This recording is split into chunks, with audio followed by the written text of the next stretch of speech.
My name is Emma, I'm 42, and I came home from surgery to find my sister sleeping with my husband in our bed. Before I tell you how I exposed their disgusting, calculated plan in front of my entire family and took back everything, let me know where you're watching from in the comments. The silence was the first thing I noticed. It was a deep, unnatural quiet that felt wrong in my bones. After being discharged from the hospital a day ahead of schedule, weak and sore from an appendectomy, I expected to walk into some semblance of life. The low hum of the TV, maybe the sound of David, my husband, on a work call. He was supposed to be working from home to take care of me. My younger sister, Melissa, who had been our house guest for 6 long months, was supposed to be out pounding the pavement, looking for a job. But the apartment was utterly still. It was the heavy, breathless silence of a held breath, and it made the fine hairs on my arms prickle with a sudden, cold dread. I set my small overnight bag down by the door, my movements feeling sluggish and clumsy. The dull throb in my side was a familiar ache, but a new, sharper pain was beginning to bloom in my chest, a tight knot of anxiety. I didn't call out their names. Some primal instinct warned me against it, a feeling that shouting into this oppressive quiet would shatter something fragile and irreversible. I moved down the hallway, my hospital-issued slippers whispering against the polished hardwood floors. Our bedroom door, which I always kept wide open to let the light in, was closed almost all the way, just a thin sliver of darkness remaining. As I drew closer, I heard it. A soft murmur, a sound I couldn't quite place, followed by a low, throaty laugh. It was Melissa's laugh. The one our parents always described as tinkling, like a set of delicate wind chimes. But hearing it now, from behind my bedroom door, it sounded like shattering glass. My blood ran cold, a glacial sludge in my veins. My hand felt disconnected from my body as I reached out and pushed the door open. And there they were. In my bed. In the big, 4-poster bed David and I had spent a whole weekend assembling 5 years ago, laughing and fighting over the instructions. The crisp, clean sheets I had put on just before I went into the hospital were a tangled, chaotic mess around their bodies. They didn't see me at first. They were lost in their own sordid little world, David's head buried in the crook of Melissa's neck, her fingers tangled in his hair. The betrayal was so absolute, so visually obscene, that it felt like the air had been sucked out of the room. It wasn't just my husband of 10 years. It was my own sister. The sister I'd taken in without question when she'd lost her job and had nowhere else to go. The sister whose bills I had been paying. The sister who ate my food and wore my old sweaters. My first impulse wasn't to scream or to throw something. It was a strange, terrifying calm, a sensation of floating outside my own body. It was as if a switch had been flipped inside my brain, shutting down all emotion to prevent a catastrophic overload. I noticed the way the afternoon sun slanted through the blinds, illuminating the dust motes dancing in the air. I saw the pile of David's work clothes slung over the armchair in the corner. I saw Melissa's cheap, trendy jeans pulled on the floor next to my side of the bed. Then, David shifted, lifting his head. His eyes, hazy with pleasure, met mine over Melissa's bare shoulder. The change was instantaneous. Panic, pure and undiluted, wiped the lazy satisfaction from his face. He froze like a startled animal, his mouth falling open, a silent O of disbelief. Melissa, feeling him go rigid, turned her head, a questioning look on her face. Her expression morphed from contentment to wide-eyed horror in a split second. "Emma," she breathed, her voice a guilty whisper as she scrambled to pull the sheet up to her chin. I said nothing. I just stood there, letting the silence stretch and thicken, letting them choke on it. I wanted them to see my face. I wanted them to memorize the blank, dead-eyed stare of the woman whose life they had just detonated. I held their gazes for 5, 10, 15 seconds. An eternity. Then, with a deliberation that felt foreign to me, I turned around and walked away. I heard a frantic scramble behind me, a cacophony of rustling sheets and panicked whispers. David yelled my name, his voice cracking. "Emma, wait! It's not what it looks like." The sheer, insulting stupidity of that cliché almost made me laugh. I didn't stop. I walked back down the hall, picked up my overnight bag, opened the front door, and stepped out into the hallway of the apartment building. I closed the door gently behind me. The soft click of the latch sliding into place was the loudest sound in the world. It was the sound of my old life ending. It was the sound of a door closing on the woman I used to be. I somehow made it down to my car, my hands shaking so violently I could barely fit the key into the ignition. When the engine finally turned over, I just drove. I had no destination. The city became a blur of traffic lights and storefronts, a smear of concrete and glass that I saw but didn't register. My mind was a frantic, looping slideshow of memories, each one now recontextualized, poisoned by the scene I had just witnessed. The phone call from my mother 6 months ago played in my head on a torturous loop. "Emma, honey, you have that big spare room, and it's just sitting empty," she'd said, her voice dripping with that special brand of maternal guilt she had perfected over the years. "Melissa lost her job, the poor thing. She has nowhere else to go. She's your sister. Family has to be there for each other. You're the responsible one, you've always been so capable." And I, the ever-dutiful daughter, the responsible one, had caved. Despite having a demanding job in marketing that often required long hours, despite paying the lion's share of the mortgage on the apartment David and I shared, I had said yes. Because that's what I did. I fixed things. I took care of people. Then there was the memory of a family dinner just a few weeks prior. I'd just received a major promotion at work, a huge milestone I had been working towards for years. I was now a senior director, with a significant salary increase. But did we celebrate my success? No. My parents, with David nodding along enthusiastically, spent the entire dinner gushing about how resilient Melissa was. "She's using this time off to really find her creative side," my mother had cooed. "She's thinking of starting a blog. She's got a real spark," that one, David had added, giving Melissa's arm a squeeze that lasted just a second too long. I'd felt a prickle of irritation then, a familiar feeling of being overlooked, of being the sturdy, boring foundation upon which the more interesting members of my family could stand. Now, that memory felt sinister.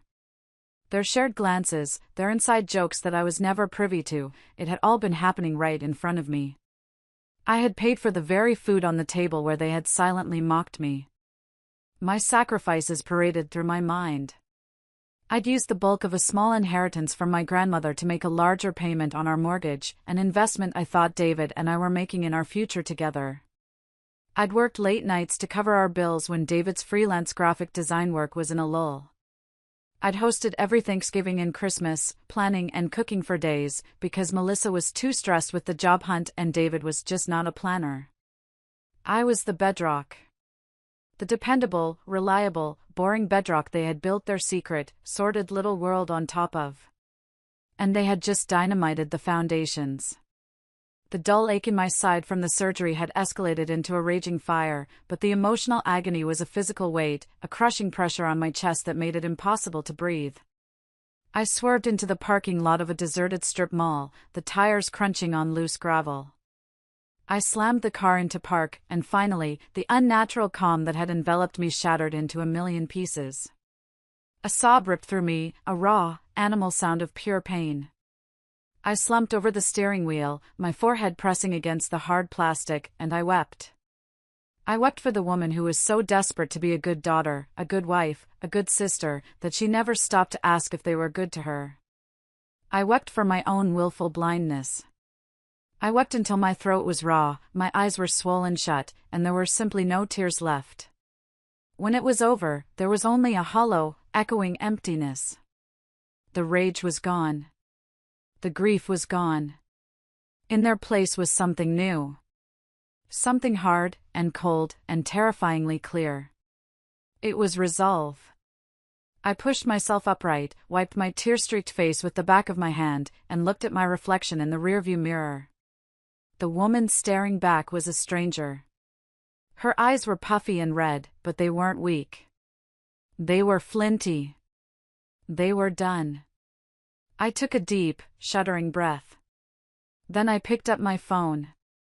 My hands were steady now. I had one call to make. Olivia? I said, my voice raspy but firm. It's me. Something's happened. There was a brief pause on the other end. Olivia, my best friend since we were college roommates, a shark of a divorce lawyer, and the most fiercely loyal person I knew. Emma? You sound awful. Are you okay? Where are you? I will be, I said, and the certainty in my own voice surprised me. But I need a place to stay. And I need a lawyer. My door is always open, you know that, she said, her tone shifting seamlessly from concerned friend to focused professional. Get over here. Don't go back to the apartment. Don't talk to them. Just come here.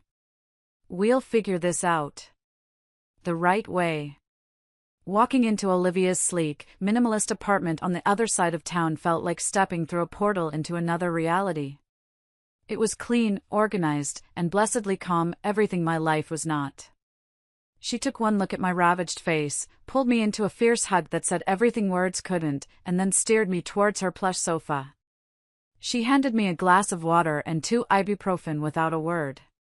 First, you rest, she said, her voice soft but firm. You've had a major shock on top of major surgery. Tomorrow, we go to war. I slept on her comfortable guest bed for 10 hours, a deep, dreamless sleep of pure physical and emotional exhaustion. When I woke up the next morning, the sun was streaming through the window. For the first time in as long as I could remember, I didn't feel the immediate, pressing weight of anyone else's needs or expectations. There was only one thing on my mind, taking back control. Olivia was already at her kitchen island, her laptop open, 2 steaming mugs of coffee waiting. She looked at me, her expression a mixture of sympathy and steel. Ready? I nodded, taking a sip of the strong, black coffee. It felt like pouring fuel on the cold fire in my belly. Ready. Okay, she said, turning her laptop towards me. Here's the battle plan. We act fast, and we act decisively.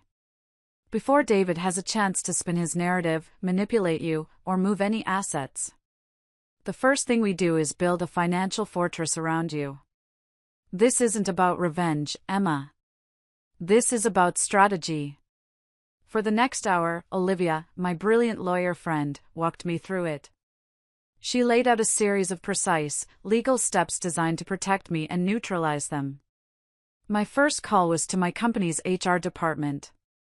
I was surprised by how steady and professional my voice sounded. Good morning, this is Emma Lawson. I need to update my direct deposit information, effective immediately. I read off the account number for a new personal checking account Olivia had helped me open online just moments before. My next salary payment, a significant one thanks to my recent promotion, would not be landing in the joint account David had access to. That was the first brick in my new fortress. Step 2 was a series of calls to our financial institutions. With Olivia coaching me on the exact terminology, I called the customer service line for our shared credit cards. I'm reporting my cards as lost or stolen, I said, the lie feeling like a small taste of justice. I requested the account be frozen and a new card issued only to me, sent to a new address, Olivia's address. Next, the bank. I would like to place a withdrawal limit of $1 on our joint savings account, pending a legal separation agreement.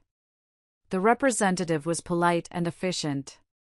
Within 20 minutes, David's financial access to me was severed. He was on his own. Step 3 was the most symbolic, the most satisfying. I found a 24-hour locksmith online.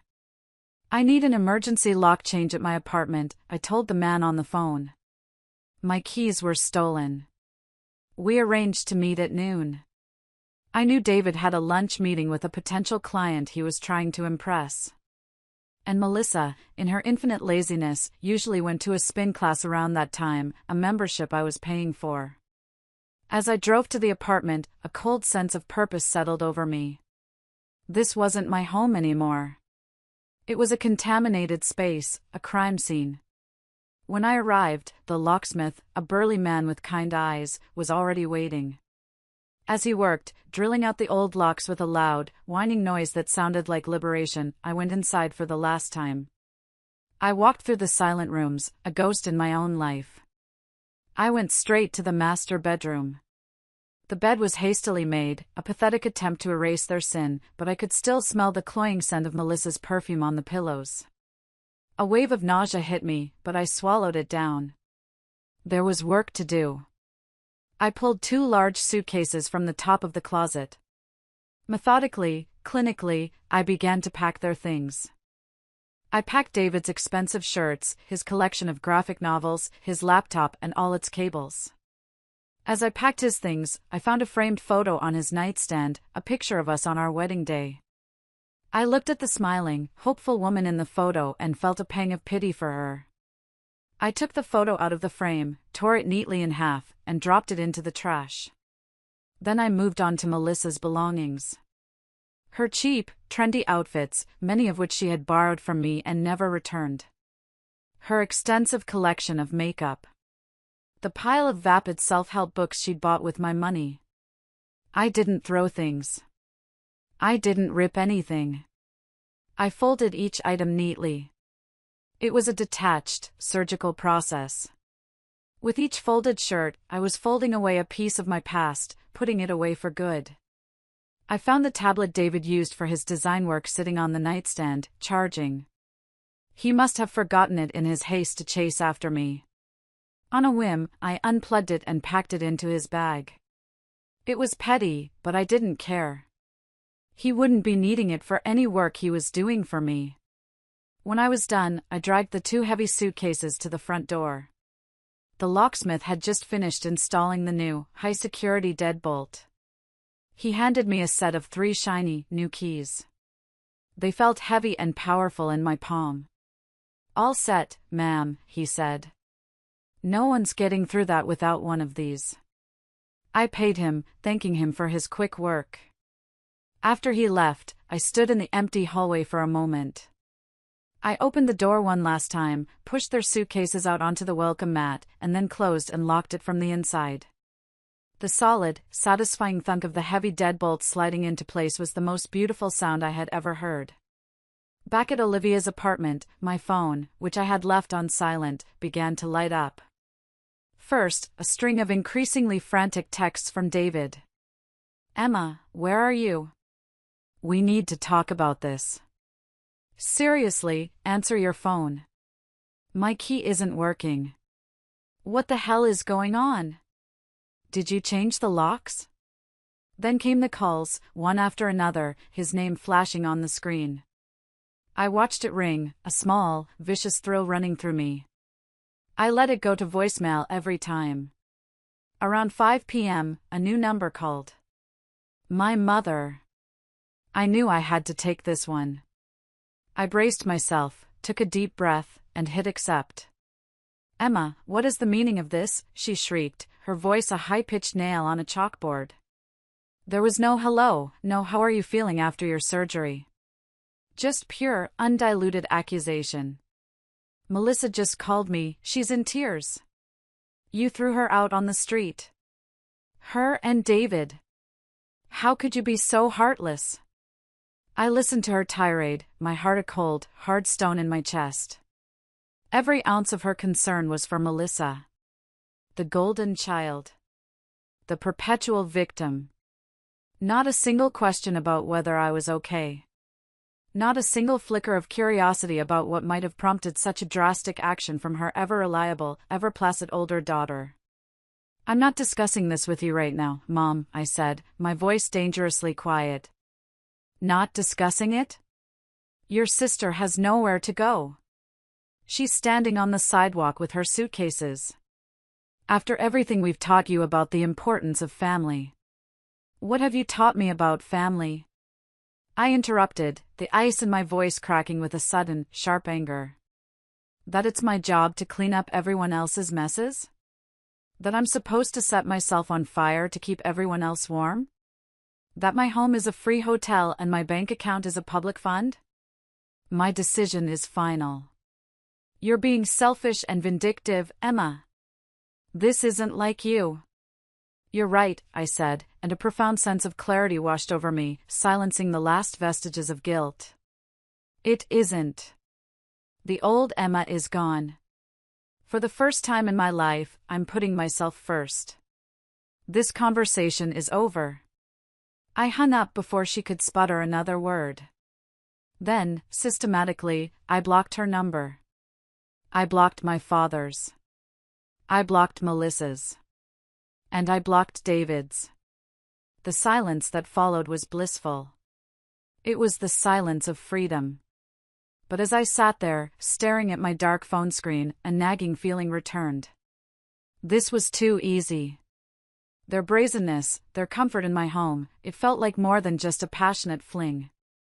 It felt like they believed they had a right to be there, a right to my life. I just didn't have the proof. Yet. The next few days were a whirlwind of legal paperwork. Olivia was my anchor, guiding me through the initial, bewildering steps of filing for divorce. She was the perfect combination of compassionate friend and ruthless lawyer. "We need to document everything, Emma," she insisted one evening, as we sat surrounded by bank statements. "Every asset, every debt. We need a full, undeniable financial picture before he has a chance to hide anything." That's what led me back to the tablet. A few nights later, while Olivia was out for a late run, I pulled David's tablet from the bag of his things I'd stored in the corner of the guest room. I told myself I was just being thorough, looking for financial documents I might have missed, anything that might be relevant to the divorce proceedings. But a deeper, darker curiosity was gnawing at me. I needed to understand the scope of their deception. I powered it on. The password screen glowed in the dim light. My heart sank. It could be anything. I tried his birthday. Password incorrect. I tried our anniversary. Password incorrect. I tried the name of our cat. Nothing. Then, a bitter, cynical thought wormed its way into my mind. With trembling fingers, I typed in Melissa's birthday. MMDDYY. It unlocked. A wave of hot, acidic sickness washed over me. Of course. Of course, his password was a tribute to her. The sheer, blatant disrespect of it stole my breath. I felt like a fool, a naive, trusting fool, all over again. Swallowing my disgust, I started searching. I opened his files. It was mostly work stuff, just as I'd seen before, design mock-ups, client emails. I checked his photo gallery. It was squeaky clean, just pictures of landscapes and our cat. They were smart. They hadn't left an obvious, messy trail. I was about to give up, feeling defeated, when Olivia's voice echoed in my head. People are lazy. They think they're clever, but they always leave a trace. Check the places they forget about, the trash, the archives, the drafts. I opened his cloud storage drive, which was still synced to the device. I meticulously checked the trash folder. Nothing. I checked the archives. Empty. My heart began to sink. Then I saw a folder labeled simply drafts. It was mostly half-finished, unsent emails to clients. But as I scrolled to the bottom, one file, created several months ago, caught my eye. It had a strange, innocuous name, The Plan. My fingers trembled as I tapped on it. It wasn't an email. It was a note. A long, detailed, horrifying note. It was a timeline. And as I read it, the floor didn't just drop out from under me, the entire building collapsed. It was all there, in cold, hard, black and white. A meticulously crafted plan, written by David, for Melissa. It detailed how they would orchestrate her moving in with us. It talked about how he would encourage me to use the windfall from my grandmother's inheritance to pay off the remaining mortgage on the apartment. The note was chillingly specific, a roadmap to my financial ruin. Just have to be patient for another 6 months, babe, one line read. Once she pays off the house with the inheritance money, it's fully a marital asset, free and clear. We file for divorce then. With her big new promotion and salary, and my struggling artist act, the judge will have no choice but to award me half the value of the home. We'll force a sale, split the money, and we can finally get that little place by the coast. Another section detailed how Melissa should play the part of the supportive, struggling sister to keep me from getting suspicious. Just keep telling her how grateful you are, how you don't know what you'd do without her. She eats that stuff up. She's so focused on being the responsible one, she'll never see it coming. I had to read it 3 times, my eyes scanning the words over and over, before my brain could fully process the sheer, calculated evil of it. This wasn't just a betrayal. This wasn't just an affair. This was a long con. This was conspiracy to commit fraud. They hadn't just cheated on me, they had been actively plotting to strip me of my home, my savings, and my inheritance. My kindness, my sense of family duty, my generosity, they had seen it all as a fundamental character flaw, a weakness to be systematically exploited for their own gain. The feeling in my gut wasn't just heartbreak anymore. It was a cold, pure, diamond-hard fury unlike anything I had ever known. This document. This was everything. This was the truth. This was my weapon. With a hand that was now perfectly steady, I connected the tablet to Olivia's wireless printer. I printed 2 copies of the entire multi-page note. Then, for good measure, I took clear, high-resolution pictures of the screen with my phone.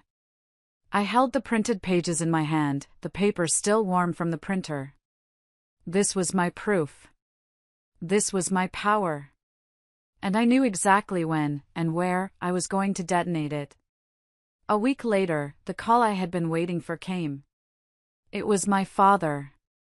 I had unblocked his number, anticipating this exact move. His voice was different this time. Not shrieking with anger, but heavy with a paternal, condescending disappointment that was somehow even more infuriating. "Emma," he said, his voice a low sigh. "Your mother and we've been talking. We think this has gone on long enough. This silence, this fighting, it's tearing the family apart. We need to sit down, as a family, and talk this through. All of us. This Sunday, at our house. For dinner." I could hear the unspoken words hanging in the air like a thick fog. This is your chance to apologize. This is your chance to be the bigger person and fix the mess you made. They were summoning me to a tribunal, a kangaroo court where I would be the one on trial. They wanted to use the immense, suffocating weight of family to crush me into submission, to make me forgive and forget so they could all go back to their comfortable, dysfunctional normal. "Okay, Dad," I said, my voice perfectly even, betraying none of the triumphant rage singing in my veins.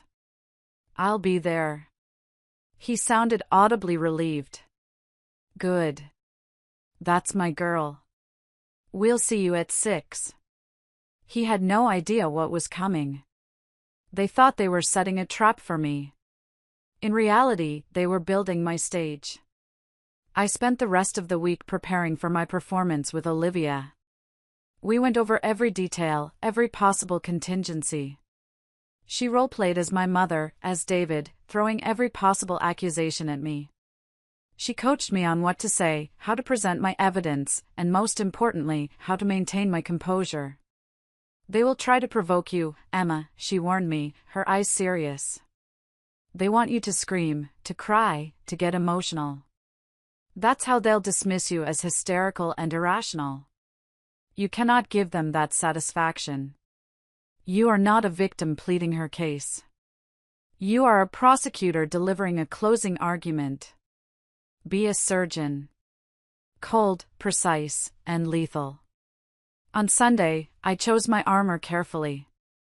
A simple, impeccably tailored navy blue sheath dress. Professional. Unimpeachable. I pulled my hair back into a sleek, severe bun at the nape of my neck. I did my makeup with a steady hand, a touch of dark eyeliner to make my eyes look sharp, a neutral lipstick that meant business. When I looked in the mirror, I saw a woman who was in complete and utter control. In my leather portfolio, I had 2 sets of documents, each in its own clear plastic sleeve. The first was a small collection of tasteful but undeniable photos of David and Melissa together, kissing at a restaurant, holding hands in a park, all dated months before she had supposedly lost her job, all sent to me by a mutual friend who could no longer stomach their public displays of disrespect. The second document was the multi-page, printed-out copy of the plan. I walked up to my parents' manicured front lawn, up the familiar brick walkway, and rang the bell. My heart was pounding, a frantic drum against my ribs, but my face was a mask of serene calm. My dad opened the door, a pained, practiced smile on his face. "Emma. Glad you could make it. Come in." I stepped into the lion's den. The scene was exactly as I'd pictured it. My mother, David, and Melissa were all arranged in the formal living room, a space reserved for important occasions. They were seated on the plush sofas like a panel of judges, their faces arranged in somber, serious expressions. It was so transparently staged it was almost comical. I didn't join them on the sofas. I remained standing, my portfolio held loosely at my side. My father cleared his throat, taking his seat in his favorite armchair, the head of the family throne. "All right," he began, steepling his fingers. "We're all here because this situation has gotten out of hand. We need to resolve this. Emma, we know you're hurt. We understand that. But the way you acted, throwing your sister out on the street, freezing David out of his own home and bank account, it was an extreme reaction. It was cruel." On cue, Melissa began to sniffle, dabbing at her perfectly dry eyes with a crumpled tissue. "I never, ever meant to hurt you, Emma," she whispered, her voice thick with fake emotion. "I know the timing was terrible. But David and I, we couldn't help it. We just fell in love. Our feelings are real." David nodded gravely, his face a mask of pained sincerity. "I take full responsibility, Emma. I was a coward. I should have told you sooner. But I love your sister. And I want to make this divorce as amicable as possible, for everyone's sake." I let them finish their pathetic, pre-rehearsed performance. I let the silence hang in the air. They all looked at me, their expressions a mixture of pity and expectation, waiting for my tears, my anger, my inevitable apology. I gave them none of it. Slowly, deliberately, I walked over to the large oak coffee table in the center of the room. I placed my portfolio down on the polished wood. The soft sound seemed to echo in the tense silence. "Love," I said, my voice low and clear, cutting through the thick atmosphere like a shard of ice. "Is that what you're calling it?" I opened the portfolio and slid the first plastic sleeve, the one with the photographs, across the table towards my parents. "This love of yours seems to have started long before you were living in my house, Melissa," I said, my eyes locked on her. I watched as her face crumpled, the fake tears turning into real ones of panic. My mother gasped, her hand flying to her mouth. My father's face went pale, his paternal confidence beginning to crumble. David started to bluster, his voice rising. "Now, Emma, those photos can be taken out of context. We were just friends then." "Oh, I don't think so," I said, cutting him off with a sharp, dismissive wave of my hand. "But you're right. Let's talk about context. Let's talk about something much more important than a cheap, sordid affair." I reached into the portfolio again. This time, I pulled out the second document. The pages of the plan. "Let's talk about this," I said, fanning the pages out on the table like a winning poker hand. "I believe you called it the plan, David." I watched their faces as the title registered. It was a beautiful, terrible sight. The blood drained from David's face, leaving it a pasty, sickly gray. Melissa looked like she was going to be physically ill, her hand clamped over her mouth. I picked up the first page, my movements calm and measured. "I'm sure my parents would be very interested to hear about your detailed financial plan," I said, my voice ringing with a cold, hard clarity that I didn't know I possessed. "The one where you decided to wait for me to pay off the mortgage on my apartment. The apartment I paid for with my salary, from my promotion, and with my grandmother's inheritance." I looked directly at my parents, who were staring at the documents, horrified and confused. And then, once the asset was clear of all debt, you planned to file for divorce. You planned to take me to court, claiming you were a struggling artist, and use community property laws to demand half of everything I had worked my entire adult life for. I leaned in, my voice dropping to a near whisper, and read a line directly from David's own treacherous words. She's so focused on being the responsible one, she'll never see it coming. The silence in the room was absolute. It was the silence of utter, catastrophic devastation. My parents stared, horrified, not at me, but at the two people they had so staunchly and blindly defended. The masks had been ripped away, and the ugly, greedy, monstrous truth was laid bare for all of them to see. David, in a last, desperate, idiotic act of pure panic, lunged across the coffee table, trying to snatch the papers from my hand. "Give me that," he snarled, his face contorted in a mask of rage and fear. It was a clumsy, violent movement that sent a crystal glass of water crashing to the floor, shattering on the hardwood. My father, jolted from his stupor, shot up from his seat. "David! Stop it! Get a hold of yourself!" I didn't even flinch. I simply took a half step back, holding the papers out of his reach, letting his aggression and desperation condemn him completely. I looked at my stunned, speechless parents. "This," I said, my voice calm as I gestured to the pathetic, scrambling man on the floor, "is the man you wanted me to reconcile with. This is the family you were so desperate to preserve." I turned, leaving the damning evidence spread out on the table. Without another word, I walked towards the front door. No one tried to stop me this time. As my hand closed on the doorknob, I heard my mother's voice, no longer shrieking, but a broken, horrified whisper. "Melissa, how could you?" It was no longer a question of my cruelty. It was a question of theirs. I had not just won an argument. I had shattered their entire false reality. I closed the door behind me and walked out into the cool evening air, breathing freely for the first time in years. The drive back to Olivia's was quiet. There was no triumphant fist pumping. There was no rage, no tears. Just a profound, bone-deep sense of release. The immense weight I had carried on my shoulders for my entire life was finally, blessedly, gone. The divorce was swift. With Olivia's ruthless expertise and the undeniable, documented proof of conspiracy to commit fraud, David had no leg to stand on. He didn't get half the apartment. He didn't get a penny of my inheritance or my savings. He walked away with his suitcases of clothes and a mountain of legal debt from his own failed lawyer.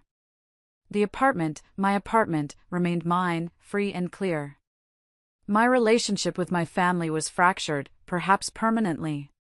My final communication with them wasn't a tearful confrontation, but a short, clear email I sent to my parents a week after the disastrous dinner. "I need space and time to heal from the profound damage that has been done," I wrote. "The trust one had has been completely destroyed. I will reach out when, and if, I am ready. Please respect my boundary." For the first time, I had set a boundary they could not cross, because I was the one holding all the power. I decided to sell the apartment. There were too many ghosts, too many painful memories etched into the very walls. I sold it, made a tidy profit in the seller's market, and bought a smaller, brighter condo in a different part of the city. It had a balcony that overlooked a park, and it was a place that was entirely, unequivocally mine. Filled with my things, my peace, my future. Healing wasn't a straight line. There were days of simmering anger, and days of deep, aching sadness for the family I thought I had. On Olivia's advice, I started going to a support group for people navigating difficult, high-conflict divorces. It was there, in a circle of mismatched folding chairs in a community center basement, over cups of stale coffee, that I learned I wasn't alone. It was there I learned that my story, while uniquely painful, was a story of strength. And it was there, a few months later, that I met James. He wasn't a knight in shining armor who rode in to save me. He was a quiet, kind architect with a gentle smile and sad eyes that held his own story of betrayal. We started talking after a meeting one night, bonding over the shared, absurd details of our legal battles. He listened to my story not with pity, but with a deep, validating empathy. And for the first time, I felt safe enough to listen to his. Our first date was coffee on a Saturday morning. We talked for 3 hours. It was easy, natural. He didn't try to fix me or save me. He just saw me. And for the first time in a very long time, I felt seen for who I was, not for what I could provide for someone else. It's been a year now since that awful day. My life is quiet, and it is beautiful. My work is thriving. Without the constant drain of my family's drama, I have more energy and creativity than ever before. My small balcony is now a lush garden of herbs. The smell of fresh basil and rosemary fills my kitchen when I cook for myself, or sometimes, for James. We are taking things slow, building something real, something based on mutual respect, honesty, and a shared understanding of how precious a peaceful life can be. Last week, we were helping out at a community garden near my condo, planting new spring bulbs. As my hands dug into the cool, dark, rich earth, I thought about the journey. The woman who stood in that doorway, shattered and silent, felt like a person from another lifetime. That silence, I realized now, wasn't weakness. It was the moment I stopped listening to the deafening noise of everyone else's demands and finally started listening to the quiet, persistent whisper of my own self-worth. It was the space I needed to gather my strength. Justice, for me, wasn't a loud, fiery explosion of revenge. It was the quiet, steady, deliberate act of rebuilding a life on my own terms. It was the solid thunk of a new deadbolt, the satisfying click of a block button on my phone, and the peaceful, silent growth of a new garden. My garden. Planted and watered by my own hands. Thank you for listening to my story. It wasn't easy to share, but I hope it helps someone out there who feels invisible, taken for granted, or trapped. My question for you all is this: have you ever had a moment that forced you to completely start over, and what was the first step you took to reclaim your life?